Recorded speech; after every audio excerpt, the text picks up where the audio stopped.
qu'on nous a fait des menaces de mort, parce qu'on m'a fait des menaces de brûler ma maison, ou encore le bâtiment. S'il y a un moment où il faut mettre en l'argent, c'est là. 8 millions d'euros. Preuves, des preuves et encore des preuves. Alors ne vous inquiétez pas, je vous ai ramené tous mes petits dossiers, on va y aller. Pierre et Sylvain, les deux anciens créateurs de Villebrequin, ont tous les deux subi un harcèlement sans précédent suite à leurs vidéos respectives. Mais jamais dans l'histoire du YouTube français, on n'a connu un harcèlement aussi intense que celui qu'a connu Pierre Chabrier. Qu'importe les torts présumés de Pierre, rien ne justifie ce qu'il a subi. Je ne vais pas vous faire l'affront de vous résumer le drama Villebrequin. Et, soyons clairs, Sylvain n'est absolument pas responsable du harcèlement qu'a subi Pierre. C'est un phénomène qui avait commencé bien avant les clashs. Et de toute façon, au vu de l'ampleur, la grande majorité sont des personnes extérieures à la communauté Villebrequin. On sent bien que c'est de ta faute si la chaîne s'est finie. D'un côté Sylvain qui poursuit les vidéos bagnoles, de l'autre Pierre, la brebis-galeuse. Ceci étant dit, le 20 juin, Pierre a sorti une nouvelle vidéo réponse, et dans cette vidéo, il y a une partie qui m'a profondément choqué. C'est toute la partie portant sur le harcèlement. Parce qu'on nous a fait des menaces de mort, parce qu'on m'a fait des menaces de brûler ma maison, ou encore le bâtiment du plus gros projet de ma vie. Vous l'avez peut-être remarqué, mais à chaque fois que Pierre postait du contenu, il subissait de suite une vague de harcèlement, de critiques, de dislikes, sans même prendre en compte la qualité du dit contenu. Pourquoi ? Tout simplement parce que Pierre était victime de l'effet de halo négatif. Vous avez déjà certainement entendu parler de l'effet de halo, ce biais cognitif qui dit qu'à partir d'une impression, on va tirer une conclusion globale sur une personne. Donc, l'effet de halo négatif signifie que l'image que vous renvoyez est si mauvaise que quoi que vous fassiez par la suite, votre contenu en sera irrémédiablement impacté.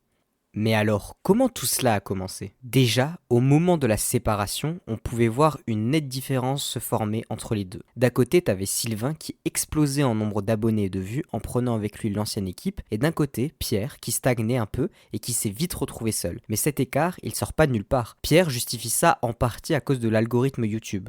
Mais honnêtement, je pense que la vraie raison, c'est surtout que les spectateurs préfèrent en majorité le contenu de Sylvain, plus divertissant, plus classique, qui rappelle ce qu'était Villebrequin à la base, là où Pierre a cherché à se diversifier, trop peut-être. En tout cas, ça plaisait pas à tout le monde, et les gens lui faisaient déjà remarquer à cette époque.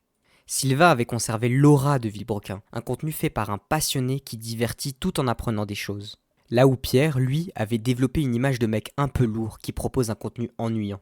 Mais énormément de gens appréciaient quand même le contenu de Pierre, jusqu'à la vidéo du multiplat. Et là, c'était fini. Pierre a attaqué le premier en visant Sylvain, et Sylvain a répondu avec l'une des plus grandes démonstrations de force qu'on ait vues sur YouTube. Et à la suite de cette vidéo, l'image que renvoyait Pierre, qui était déjà négative pour beaucoup, a été complètement détruite. Dans l'imaginaire collectif, il était devenu manipulateur, obsédé par l'argent, etc., etc.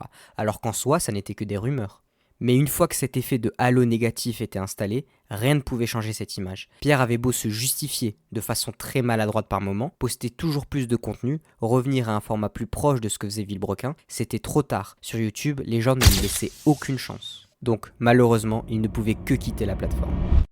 Cette histoire, elle est triste, parce que qu'importe les torts de chacun, aucun des deux ne mérite un tel harcèlement. Et qu'on soit clair, au sein de cette vidéo, je ne me positionne ni en faveur de Sylvain, ni en faveur de Pierre. J'ai cherché à vous montrer à quel point l'image que se font les gens de vous est extrêmement difficile à changer. Je cherche à apporter de la nuance, de la tolérance aussi pour l'ancien duo. Mon postulat est simple. Aucun des deux ne mérite de subir un harcèlement aussi poussé. Vos mots ont un impact, choisissez-les avec soin. Ne confondez pas la critique nécessaire et fondée et le cyberharcèlement. Merci à tous, ciao.